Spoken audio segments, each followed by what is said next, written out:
Okay, so we're having another little chat with Alvin Day. He is, as everybody knows, a management consultant, a keynote speaker, and he's speaking with us here at the HRD Programs Unit. And today we wanted to talk about embracing AI in HR. And in your blog post, Reinvent Me, you gave several examples of jobs that have become obsolete in recent times.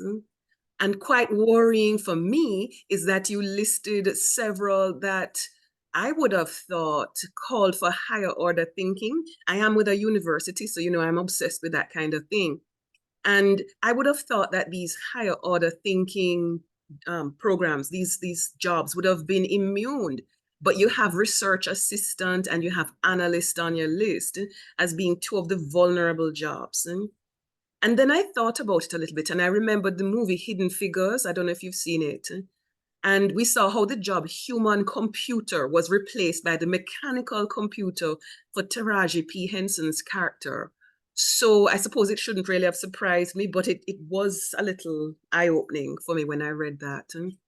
So I then thought about the fact that you have creatives there, and you mentioned that the illustrator is not safe. So I'll ask you, to what extent should we embrace AI in the modern workplace? And certainly, to what extent should we embrace it in HR? Very good and very pertinent questions. You're sitting here listening to me talk and watching this video. I want to ask you this question.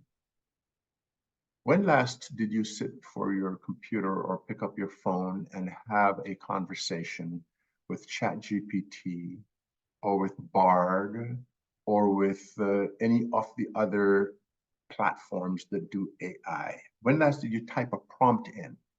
And if you did experimentally, when last did you have an argument with AI where you were pushing the logic and forcing the system to rationalize and justify the point of view taken? If you've never done that, you may well be in jeopardy. Okay. You may well be in jeopardy. When new technologies come afloat, the first people who participate in them rave about them to the extent where those who have not yet done it perceive them to be so complicated and so fearsome that they sometimes back away just because they're late. You're not late. My estimate is that 95% of the world has never done what I asked you to do, sit in front of an AI platform and just type in and ask questions. And it is the simplest thing you could possibly imagine. Simpler than buying a computer and figuring out how it works. It's literally typing your thoughts and having the entire knowledge of the world respond to you. Phenomenal thought, isn't it? Now, here's what's happening in the world from my perspective. When I sat in 1980 something in front of the first computer I encountered, I declared that this was the single greatest invention of mankind that has ever happened in my lifetime. And it incorporates the internet. So even when the internet became popular, I didn't have that feeling. I had this sense that mankind was going to change, and it has dramatically changed, you will agree, since the invention of the computer, yes? I've never had that feeling again until the first day when I sat in front of AI and realized what was happening. There is this digitally driven entity that absorbs all the knowledge available in the world and will talk with you in human terms, responding to any question you should ask. That blew me away, and I declared there's nothing that's ever been done in the innovation space that's since the computer as powerful as this, and it's going to change mankind even more so than the original computer did. This is how I feel about this thing. Now, let's talk about careers. When you have a career that is dependent on processes that are predictable, that have to do with scientific activity, logical activity, quantitative activity, albeit at the highest level up to PhD, masters and PhD, those are among the first that will be replaced by AI.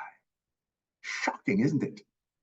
And the reason is because that which is logical and analytical and quantitative and process step-by-step driven can easily be simulated. They can write algorithms algorithms for those things. And the reason why you and I have jobs is because some people are better than others at focus, at concentration, at accuracy, at error-free work to drive accuracy. Well, the reason you have competitive advantage is because you're better trained, because you don't make as many mistakes in your analysis. The reason is because you know the theorem to calculate the chemical composition of this particular formula. Wait a minute. When we take that process and put it in a computer, there are no errors generally. There is no speed issue generally. There are no grouses or complaints about salaries and promotions. So if it has anything to do with logic and numbers and predictable processes, albeit at a white collar level, you're easily replaceable. There's a logical, again, the word logic comes up, which is questionable as how good it is. There's a logical default position to think, the entry-level people are the ones who are first going to be eliminated from their jobs. And some of them will be too. But the white collar is not at all immune. They're very, very vulnerable.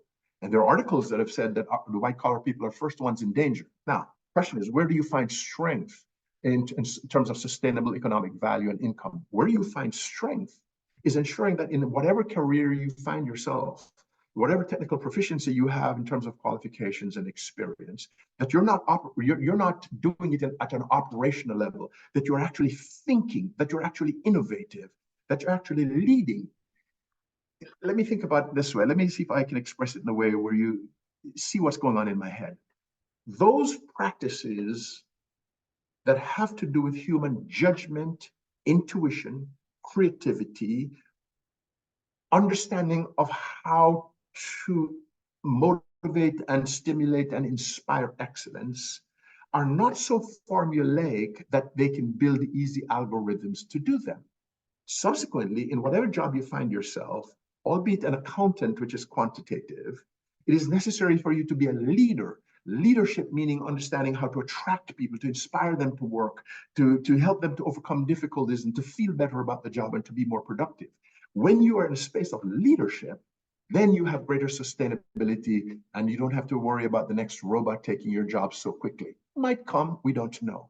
But that's my take on preserving your career. How do you transform yourself? You transform yourself by stepping outside of the operational work of your career. Certainly, you need to know how to do that. But when you can be the one who leads and drives and motivates and inspires and run the system, then you have a place in the future that is not as vulnerable. AI is critical. You cannot escape it. It is impossible because the kinds of efficiencies that it introduces in industry make it necessary for all companies to go after those efficiencies, because if not, they are in trouble from their competition. So they're going to be squeezing down and tightening up and getting rid of the fluff. And if you are one who is easily replaceable because all you do is the behavioral, action-driven part of your work, you're most at risk. Be a leader. Think outside of the proverbial box. Be an innovator. Stand on the edge of the future. Risk.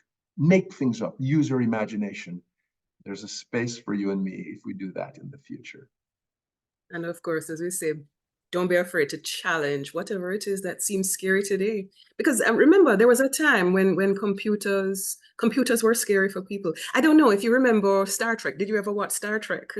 And Mr. Spock talked about this computer is about to explode and kill the world. You remember? This is in the 1960s. No, this was in the 1960s. A lot of us were alive at that time. But thank you. Thank you so much. Yes, sorry to jump in there. You see, here's the thought. I talked about imagination and creativity. Back in the 60s, they imagined what was going on today, what's going on today. Inventors look at movies, the movie people who dream of the future, and they manifest many of the things that are talked about in movies long before they were available. So you see, those are the guys who are influencing the future, and that's what we need to do as well. That's true. That's true. However, I'll ask you one little thing here, though. We're always told that with the rate of change, we really can't say what will happen in the next 3 years, next 5 years. We've been sort of saying at UE that you're obsolete. The knowledge you have today is obsolete in the next 3 years. And so for us to even imagine what the next 50 years would be like, and if we're talking about the 60s, we're talking about 50, 60 years, we can't even imagine what the next 60 years would be. So how do we respond to life where it is completely unchartable. At least in the Yes. 50s, people were talking about going to the moon. Maybe now we're talking about other galaxies, wormholes, Well, let me, if I can modify the question, if you don't mind. Okay. It's not that it's completely unchartable, is that it's difficult to chart. However, the best that we can do is to put ourselves in a space where we are agile and Yes. flexible and responsive and unafraid of trying that which we have never seen before. Okay. So that we don't have to worry about 50 years from now. Of course, it's shortening now. It's a year from now. The half-life of change is shortening as we go along. So all we can do is to be open, not only to respond to change, but to driving change. And then that which is about to come, we can be part of it without having to feel like we are dinosaurs. You know what happened to Yes, them. we do. We Oh, do. All right. Thank you so okay. much. Thank you so much. And Welcome.